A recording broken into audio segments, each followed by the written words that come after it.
Hi guys, my name is Candace Tagger. I am Lois Banks' oldest daughter, and I wanted to talk to you guys a little bit about manifestations and vision boards, how they are connected. Okay, so I'm gonna give you a little example about my life. Look, okay, I'm gonna put me on the spot real quick. So I am from Detroit, Michigan, born and raised, but I currently live in Des Moines, Iowa, and I've been there for about a year now. And when I first got there, I was looking for a job.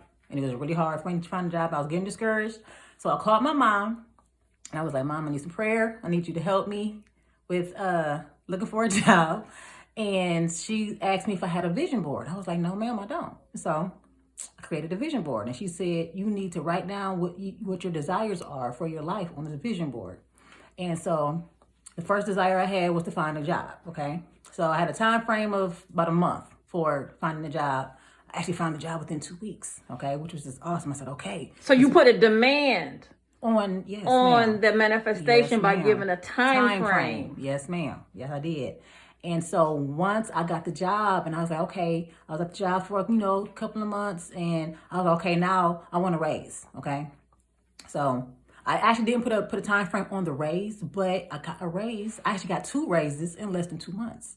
You know what I'm saying? So that manifestation, the vision board, you have to keep those two connected, but you also need to have faith in whatever you're asking for. You know what I'm saying? So if the faith is not there, you know what I'm saying, you're going to have a hard time manifesting what you want. So the faith has got to be connected to the manifestation and the vision board. And the reason why I told you to write it down, because I wanted you to know that your words spoken out of your mouth and that you write down are very powerful, and they will manifest. In the book of Habakkuk, chapter 2 verses 2, yes, ma'am, God tells us to write the vision down. Yes, ma'am. Though it's hairy, wait for it, because it will surely come to pass. Yes. You can write and create whatever it is you want in your life. Exactly. If you want to be a millionaire within a year, write it down on the vision board. Okay, and believe, y'all. You have to have faith and believe. Even if you have the faith of a mustard seed,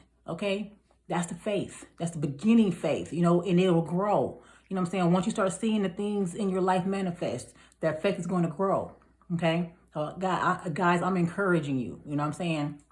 There have been times in my life where, I know God was in control. You know what I'm saying? I know that God was, doing the things I was asking for. Now, all your life, I've been teaching you how to manifest.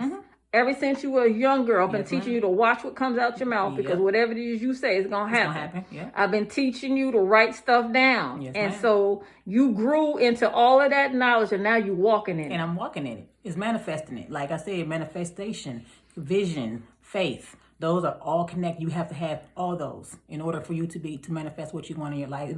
Anything is possible for anybody. Okay, so I know that God deals with you in dreams. Just like he deals with me in dreams and your sister in dreams. The females in our family were very heavily saturated and anointed, where God talks to us in our dreams. And do you remember the time when you were a teenager and God would give you dreams about a pastor's personal life, having sex outside of marriage? And then I was teaching you, okay, we got to be responsible with that prophetic gift. I have to now get in contact with that pastor. Give him a message from God to pull his pants back up, because God is revealing his sin to his people. Yep. Yeah. I've been doing that for years, y'all. That's just a gift that God has given me from birth until now, guys. And I take it serious. I take it serious. Like, as a matter of fact, a few years ago, there was a young lady that I used to work with, and she was going through some stuff, but I didn't know personally what she was going through, because she was just really quiet and timid all the time. She never really talked to anybody. And so I went home that night, and God gave me a very, very, very detailed dream about what she was going through. And the next day when I saw her at work, we were at lunch, and I sat down with her and I was talking to her, and I was telling her, I know what you're going through, and she was so surprised that I was able to give detail of what she was going through. And guys, she was being physically abused in the worst ways possible. And this man had her broken down spiritually, mentally. She was going through it. And when I talked to her and I was letting her know, that you're going to be okay. God said you're going to be all right. God got you. You know what I'm saying? But get out of that But situation. get out of the situation. And she listened to me. You know what I'm saying? And she cried, guys, because she didn't know. She was like, how do you know? And I told her, I was like, God showed it to me in a dream, sweetheart. And I haven't talked to her since then, but I do know that she got out of the situation. I do know that she is safe. You know what I'm saying? And I just let it be known. Like, that's just proof of the power that I possess, the gifts that God has given me. That's God living inside of you. Yes, but you ma'am. accepted Jesus A long time and were ago. filled with the Holy Ghost when you were a little girl. Yes, ma'am. Yes, ma'am. Your brothers, your My sister, and myself. Yes, ma'am. This is our norm. This is normal, right? If God is not talking to us, something is wrong. Something's wrong. Something is seriously wrong. When God talks to you about your own personal life, do you listen to him? Oh, of course. I've learned to stop being hard-headed, guys. When God says move, you move. And you know when it's God talking to you. There's no mistake in that voice. There's no mistake in that feeling that you get in your gut. You know what I'm saying? When you know it's God talking to you. So remember that time I used to teach you guys when you were growing up? If you ever get a strong urge in your feeling, in your gut not to do something, I told you to stop what you're doing, go the opposite direction. Remember how you told me how you were getting ready to leave out your house, but something told you to get back in the house? Yep. And then you found out that it was a horrible, bad accident. If you would have left out at that time, I would have got caught up in it. Yep. I would have got caught up in it. And like that happens a lot. I remember when I was with my ex-husband, he was going to go out one night. And I told him, I was like, sweetheart, I don't think you should be leaving the house tonight. You know what I'm saying? Because I got a bad feeling that something was going to happen. And like usually when things like that happen, God always shows me police lights. You know, the lights on top of the car. Whenever I see that, I know that danger is going to happen somewhere within that day. And so, you know what I'm saying? The first time I told him about it, you know what I'm saying, I brought it to him, he didn't believe me. He went out, you know what I'm saying, got in some trouble, you know what I'm saying, because he didn't listen. But after that, he started listening to me. Whenever I had the feeling, it looked like, don't go out tonight. I want you to stay home.